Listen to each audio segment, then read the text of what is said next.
Recognizing the pattern of selfish behavior in friendships is one of the most crucial, yet often overlooked, skills we need to develop. It's not always easy, especially when the people involved are those we've trusted, laughed with, and maybe even shared our secrets with. But recognizing when someone is taking more from your life than they're giving is the first step in reclaiming your peace and protecting your energy. Selfish friends don't usually come into our lives waving red flags. In fact, they might start out being incredibly charming, helpful, or even supportive, but over time the balance starts to shift, the phone calls become one-sided. You start to notice that you're always the one checking in, always the one adjusting your schedule, always the one giving more, emotionally, mentally, and even physically. These kinds of friends are subtle in how they take. They make it feel like you owe them your time, your attention, and your energy. You might hear things like, "You're being too sensitive," or "I didn't ask you to help, you just did." That's manipulation disguised as honesty. A selfish friend will rarely take accountability for how their actions affect you. They're more concerned with how your reaction affects them asterisk. That's a key pattern to recognize. If you find yourself constantly guessing your feelings around them, that's a sign. Selfish friends thrive when they can make you question your instincts. Start noticing how you feel asterisk after asterisk interactions with them. Do you feel lighter, inspired, and supported, or do you feel drained, used, or invisible? The emotional residue of any relationship speaks volumes. Pay attention to the little things. The friend who only calls when they need something, who disappears during your lows but shows up to share in your highs as long as it benefits them. They might mask it with charm or excuses, but the consistency of their behavior reveals the truth. One of the biggest red flags is when your vulnerability is met with silence, or worse, turned into a competition. If you confide something painful and they immediately shift the conversation back to themselves or downplay your experience, that's not support. That's selfishness wrapped in a mask of friendship. And when this becomes a pattern, it's not just disappointing, it's damaging. You start to shrink yourself to avoid being too much or needing too often, because deep down you've realized they're not willing to carry even a piece of your burden. Another pattern that reveals selfishness is how they respond to your success. Do they cheer you on wholeheartedly, or do they change the subject, downplay your achievements, or make it about their own failures? The truth is, people who genuinely care about you don't feel threatened by your growth. They celebrate it, but selfish friends often feel insecure when you're rising because they fear losing the version of you that once centered them. Sometimes the most subtle yet powerful pattern of selfishness is emotional unavailability. You could be pouring your heart out and they'll respond with minimal empathy or redirect the topic. They're not truly asterisk with asterisk you in your moments of pain or joy. They're present but not engaged. They listen but don't hear. And when you finally muster up the courage to express how you feel, they make it about how your feedback is making them uncomfortable. That's a tactic. It's a way to avoid accountability. One of the hardest parts about recognizing these patterns is the guilt that comes with it. You'll ask yourself, am I being unfair? Am I expecting too much? But healthy relationships aren't measured by how little you ask for. They're measured by how safe and seen you feel when you do. You deserve reciprocal energy. You deserve friends who show up, who listen, who care not just when it's easy, but especially when it's hard. It's also important to recognize that selfishness isn't always loud or aggressive. It can be quiet, disguised as passivity or hidden inconvenience. Maybe they never directly hurt you, but they constantly fail to show up . The pattern here is absence, not in body, but in effort. You're the one investing, planning, initiating, while they simply respond, receive, and retreat. And perhaps the deepest pattern of all is how these relationships affect your relationship with yourself . Do you start to feel less worthy? Do you silence your needs? Do you start to believe that what you're asking for, basic kindness, presence, respect, is somehow too much ? That's not just about the friend, that's about the space you've given them in your life and the space they're occupying in your self-worth. Recognizing these patterns isn't about playing victim, it's about stepping into your power. It's about seeing clearly who adds to your life and who subtracts from it. It's about honoring your intuition when it tells you something's off here. Because the truth is, real friends don't make you feel like you're hard to love. They don't disappear when the conversation shifts from them to you. They don't belittle, ignore, or manipulate your feelings. Real friends stand beside you, even when it's uncomfortable, even when it's inconvenient. So if you're noticing these patterns, don't ignore them. They're not coincidences, they're signs. And when you finally acknowledge what's really going on, you don't just peace. Setting boundaries is not about being harsh or cold. It's about knowing your worth and refusing to settle for anything less than respect. It's about protecting your time, your space, your energy, and your emotional well-being. When you set boundaries like a queen, you're not building walls to shut people out. You're building gates that only the right people are allowed to enter. For many of us, especially those who are naturally giving and empathetic, setting boundaries can feel uncomfortable. We worry about coming off as rude, distant, or even selfish. But let's be clear, self-respect is not selfish. When you draw a line, you're not being unkind. You're being clear. You're saying, this is what I allow. This is what I won't tolerate. That clarity is powerful and it's necessary. There's a myth that if you're a good person, you should be endlessly available. That if someone you love needs you, you must drop everything. That being a good friend, partner, or family member means being self-sacrificing. But what that often leads to is burnout, resentment, and emotional exhaustion. Queens don't pour from an empty cup. They know that they can't give their best to others if they're constantly depleting themselves. When you start setting boundaries, some people will not like it, especially those who benefited from your lack of boundaries. That's when the guilt creeps in. But here's what you must remember. People who love you and respect you will adjust. They might not understand right away, but they will learn. And those who walk away when you stand up for yourself, they were never truly on your side. Setting boundaries starts with self-awareness. You have to get honest with yourself about what you need. Maybe you need time alone to recharge, but you've been saying yes to every plan to avoid disappointing others. Maybe a friend constantly unloads their problems on you, but never asks how you're doing. Maybe someone keeps making jokes at your expense, and you've been laughing along to keep the peace. These moments chip away at your self-worth, and over time, you start to feel small, unseen, or taken for granted. Boundaries are the antidote to that.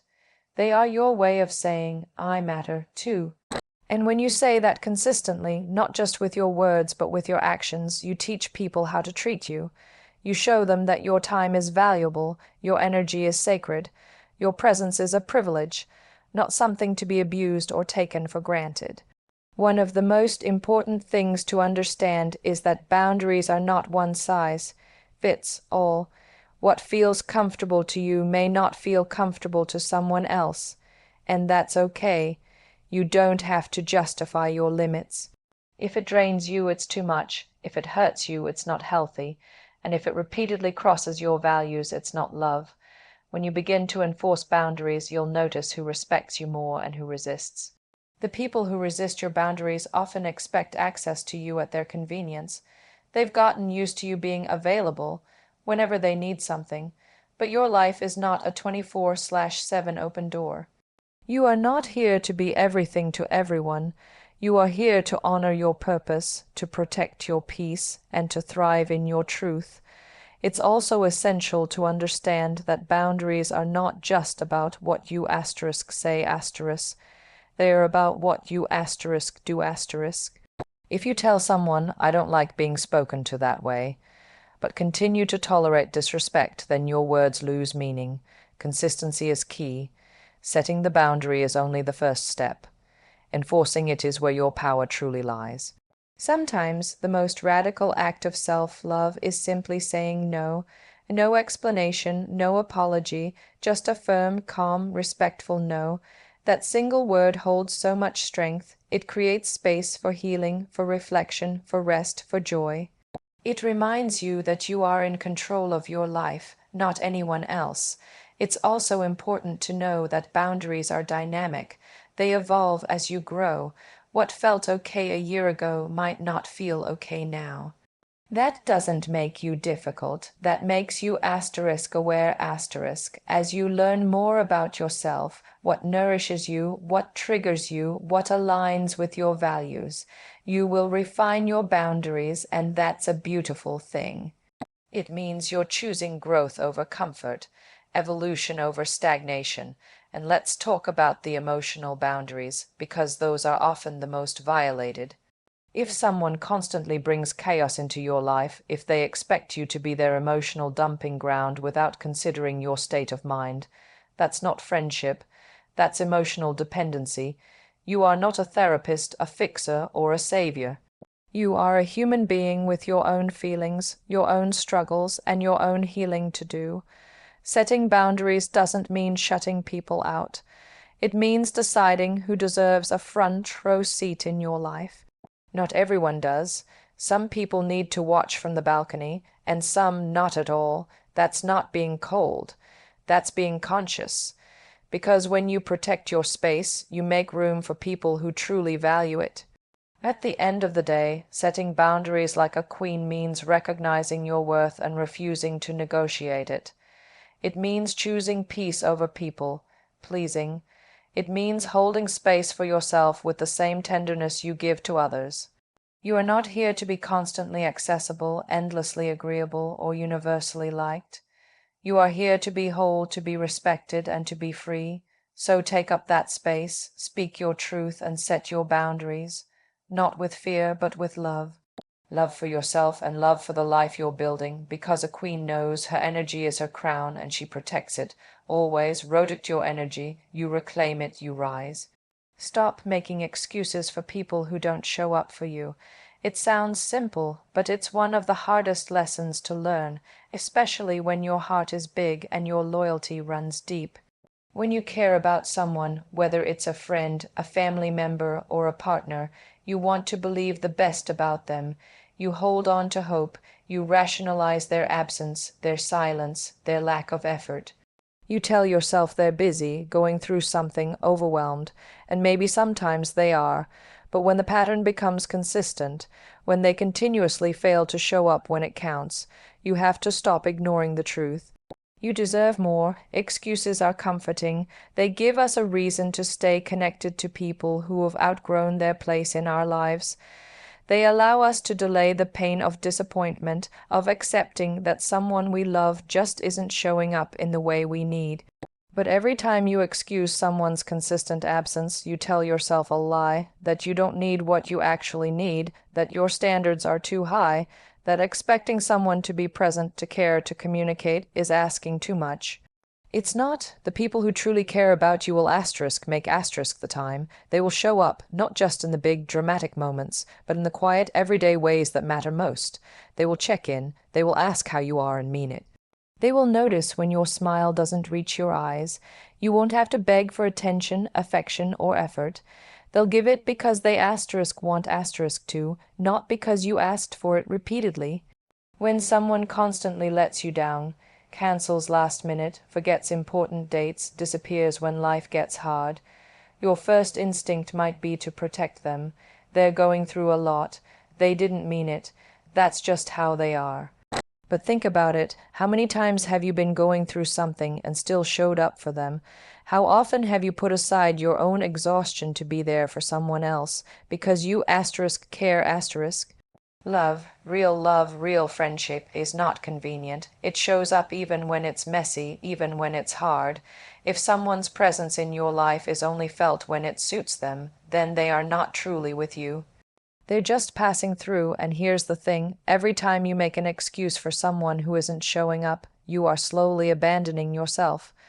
You are telling your inner voice to be quiet. You are teaching yourself that your needs can wait, that your pain isn't valid, that your standards don't matter. That is not love, that is self-neglect. It's time to stop minimizing the impact of people's absence. Because absence does hurt. Silence is loud. When you reach out and don't hear back, when you're always the one initiating, when you celebrate your wins alone and cry your tears alone, it stings, and it's okay to admit that. You don't have to pretend it doesn't affect you just to look strong. Strength isn't silence, strength is honesty. Strength is saying, this doesn't feel right, and I deserve better. Sometimes the people we're making excuses for aren't even aware of how little they're giving. That's why communication matters. Tell them, express your feelings, give them a chance to meet you where you are. But if after that nothing changes, if the pattern continues, believe what their actions are telling you. Because words can be beautiful, but actions are the truth. And if someone's actions repeatedly say, you don't matter enough to prioritize, then you have to listen, even if it breaks your heart. You don't have to hate them. You don't have to make a dramatic exit or cut them off with anger. You can simply accept that they're not capable or willing to be what you need and make peace with that. Release them, let them go with love. But more importantly, hold on to yourself. Choose yourself. You were not put on this earth to beg for love, for attention, or for consistency. The right people will show up, and not because you reminded them or guilted them into it, but because they want to be there. Because your presence is a gift to them, because your energy matters, your vulnerability matters, you matter, and when you stop making excuses for those who don't show up, something powerful happens. You create space. Space for people who will love you fully, consistently, and without conditions. You begin to recognize what real support looks like, what effort feels like, what peace tastes like, and you'll look back at all those excuses and realize you were never asking for too much. You were just asking the wrong people. So start telling yourself the truth. Start honoring your own heart. Stop justifying the behavior that hurts you. You deserve people in your life who are present, not just when it's easy, not just when they need something, but because they genuinely care about you. It's not selfish to want that. It's not dramatic. It's human, and it's time. Prioritizing your energy isn't just a good phrase you read on a wellness blog or a trending Instagram caption. It's a necessary act of self-preservation in a world that constantly asks for more, more, more. Everyone wants a piece of you, your time, your talent, your attention.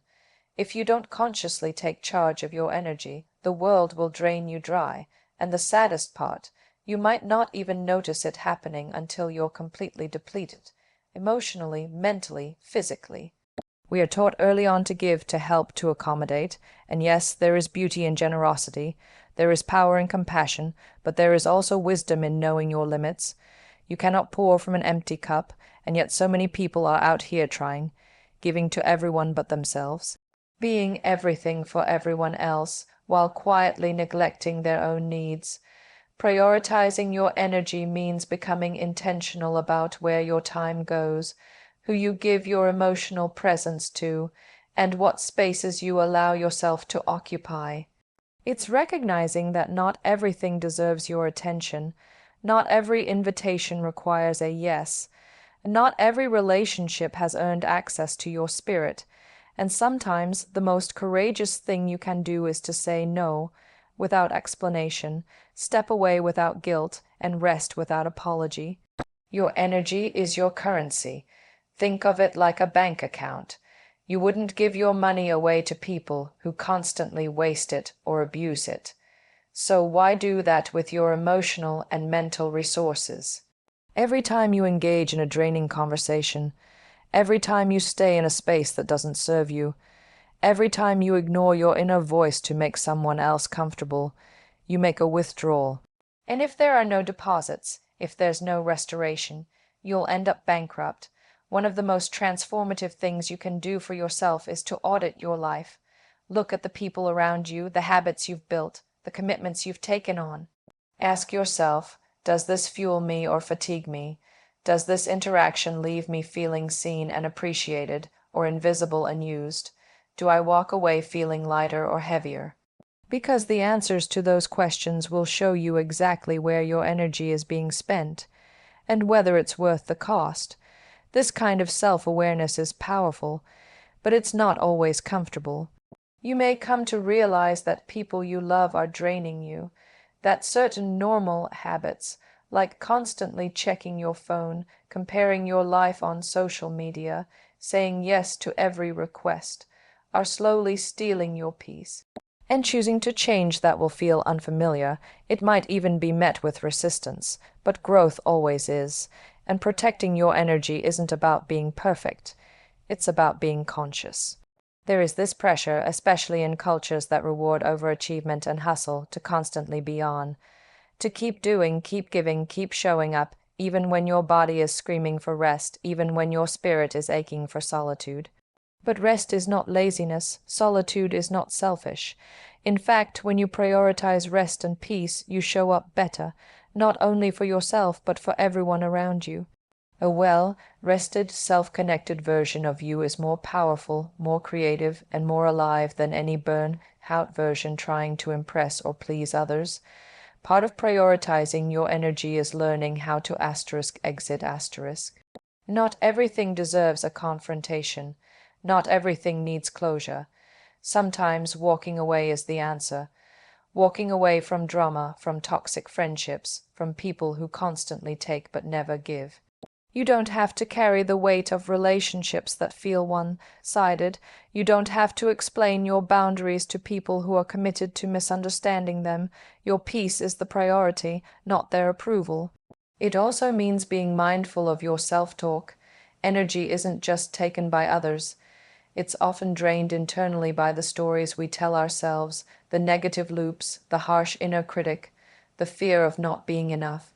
Those voices can be louder than any outside noise, so learn to protect yourself from **2, speak kindly, practice grace, talk to yourself like someone you love. That's energy protection at its core.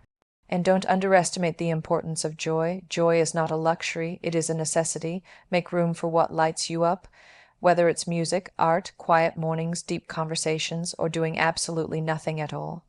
The moments that fill your heart are not distractions, they are healing, they are deposits back into your soul. Don't deprive yourself of them in the name of being productive or useful. You are not a machine. You are a human being. You're allowed to enjoy being alive. Eventually, you realize that prioritizing your energy isn't just a personal choice. It's an act of self-love. And when you do it consistently, you attract people who respect it. People who don't try to drain you, who don't guilt you for your boundaries, who don't make you feel bad for taking care of yourself. Your energy speaks before you do. Protecting it sends a message. I know who I am. I know what I need, and I'm not afraid to choose myself. So start choosing. Choose peace over pressure, choose presence over people pleasing, choose balance over burnout. You don't owe anyone constant access to your life. You owe yourself the grace to rest, the space to grow, and the courage to protect what makes you feel alive. Because when your energy is whole you are whole, and that's when you rise. There's a fine, powerful art in learning how to speak up with grace, how to honor your truth without losing your compassion. In a world that often praises silence as maturity or strength, it takes courage to raise your voice, especially when that voice shakes. But here's the truth, silence is not always golden. Sometimes silence is a slow betrayal of the self. Sometimes what you don't say weighs heavier than anything you could have said out loud. So many of us have been conditioned to keep the peace at all costs. We're told not to rock the boat, not to be too sensitive, and not to make it a big deal. We learn to bite our tongues, to smile through discomfort, to let things slide. But over time, all those swallowed feelings begin to pile up. Resentment builds, frustration simmers, and eventually you realize staying silent to keep others comfortable has left you uncomfortable in your own skin. Speaking up is not about being loud or aggressive. It's not about confrontation for the sake of drama. It's about standing in your truth and choosing not to abandon yourself. It's about expressing what needs to be said with clarity, honesty, and intention. When someone crosses a line, you have every right to say, "That hurt me." When someone's behavior consistently drains you, you have every right to say, "This isn't working for me anymore." When you feel overlooked, disrespected, or dismissed, your voice is not an inconvenience. It is your boundary, it is your shield, it is your power. Grace doesn't mean softness to the point of silence. It means expressing yourself in a way that's rooted in self-respect and emotional intelligence. It means choosing your words thoughtfully, not to please, but to be clear. You can be direct without being cruel. You can be assertive without being arrogant. There is a way to honor both your truth and someone else's humanity, but that doesn't mean shrinking to avoid discomfort. Graceful communication requires courage. It means being willing to speak when your voice might tremble, when your heart is racing, when your palms sweat. It means telling your truth, even if it might not be received well. Because staying silent when something matters deeply to you doesn't make you noble. It makes you invisible, and you were never meant to be invisible. Think about how many times you've walked away from a situation wishing you'd said something, wishing you'd stood up for yourself, corrected a false narrative, addressed the disrespect. That regret stays with you. It lingers, it becomes self-blame. You start to wonder if your silence made you complicit in your own hurt. That's why learning to speak up, even imperfectly, is so important, because every time you do, you reinforce your own value. You remind yourself and others that your feelings matter, your perspective matters, you matter. Of course, not everyone will be ready to hear your truth. Some people will deflect, deny, or dismiss. Some will accuse you of overreacting or being too emotional, and when that happens, remember, their resistance is not a reason to silence yourself. Their discomfort is not your responsibility. Your job is to be honest, not to control how others respond to your honesty. It's also important to know that speaking up doesn't always mean speaking out loud. Sometimes it's a boundary set quietly but firmly. Sometimes it's a decision to walk away. Sometimes it's a refusal to participate in conversations that disrespect your values. The act of voicing your truth can come in many forms. What matters is that you do it in a way that feels authentic and grounded. And don't wait for the perfect moment or the perfect words. Perfection is a myth that keeps us paralyzed.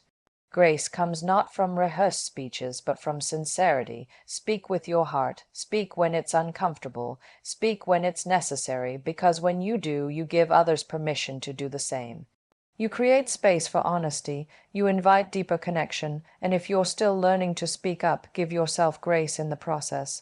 Maybe you won't always get it right. Maybe sometimes your voice will crack. Maybe the words will tumble out messy. That's okay. What matters is that you tried. What matters is that you chose to honor your truth over your fear. There will always be people who prefer your silence because your silence serves them. But you weren't put here to make others comfortable at the cost of your own soul. You were put here to live fully, to feel deeply, and to stand boldly in who you are. So the next time your gut tells you to speak, listen. Don't silence yourself for the sake of politeness. Don't sacrifice your truth for temporary peace. You can be kind and still be clear. You can be gentle and still be firm. You can be full of grace and still fiercely protect your voice. Because your voice is sacred. It's your truth, your compass, your boundary. Don't let it wither in the shadows of fear or politeness. Speak, and speak again, and speak with grace. But don't stay silent. Rising without resentment is one of the most powerful and liberating choices you can make in your journey of growth. It means evolving, leveling up, and becoming everything you were meant to be, without carrying the weight of bitterness from the people who hurt you, doubted you, or failed to support you. It's not about forgetting what happened. It's about choosing not to let the pain poison your progress. You rise anyway, and you rise with peace. It's easy to believe that resentment fuels success, that the people who doubted you, betrayed you, or left you should be your reason to rise. And for a while that might even work. Anger can be a motivator, pain can push you, but if you're not careful, it starts to take up too much space. It becomes the lens you see life through, and before long, you're not growing for yourself. You're just reacting to others. That's not freedom, that's not healing, that's a prison. When you rise with resentment, your growth becomes entangled with your wounds. You start measuring your worth by comparison. You look over your shoulder to make sure the people who underestimated you are watching. You want them to see how far you've come. You want them to regret it, but in doing so, you're still giving them power. They still have a seat at your table, even if it's just in your mind. Rising without resentment is a declaration of independence. It says, I no longer need your apology, your validation, or your attention. I've stopped waiting for closure that may never come. I'm done trying to prove anything. I'm moving forward for me. Letting go of resentment doesn't mean you excuse what happened. It doesn't mean what they did was okay. It means you refuse to let their behavior dictate your joy. It means you prioritize your peace over your pride. You choose healing over rehashing, and that choice is not weakness. It's strength. Resentment is heavy. It lingers. It seeps into your thoughts, your conversations, your choices. You replay what was said, what wasn't done, how unfair it was, and each time you do, you feed the pain. But your spirit wasn't built to carry that forever. You deserve the lightness that comes with release. You deserve a life that isn't defined by what someone else failed to give you. Rising without resentment requires emotional discipline. It means choosing not to engage in revenge, gossip, or petty competition. It means refusing to let bitterness control your narrative. You don't need to tell everyone how wrong they were. You don't need to expose or explain. Your success, your peace, your glow, that's your statement, and here's the truth. Some people will never apologize. Some people will never see the damage they caused. Some will rewrite history in their favor. But you don't need their understanding to be whole. You don't need their guilt to be free. You can forgive not for them, but for you. Forgiveness is not a gift you give the person who hurt you. It's a gift you give yourself. It breaks the chain, it clears the path. It says, I've decided not to be angry anymore because I deserve better than this burden. When you rise without resentment, your energy shifts. You stop wasting time on the past. You stop stalking their stories, hoping they feel your absence. You stop checking if they noticed your win. You let go, and that letting go creates space. Space for joy, for growth, for new connections, for real love. Because resentment doesn't just block your peace, it blocks your blessings. There is something incredibly graceful about choosing peace in a situation that could have made you bitter. It shows growth. It shows maturity. It shows self-respect. Anyone can lash out, but it takes deep strength to rise quietly, with no intention to harm. Just an unwavering commitment to your own becoming. You're not here to stay stuck in cycles of pain. You're here to evolve, you're here to create, to shine, to love, to learn, and you can't do that fully while clinging to resentment. So let it go, not because they deserve forgiveness, but because you deserve freedom.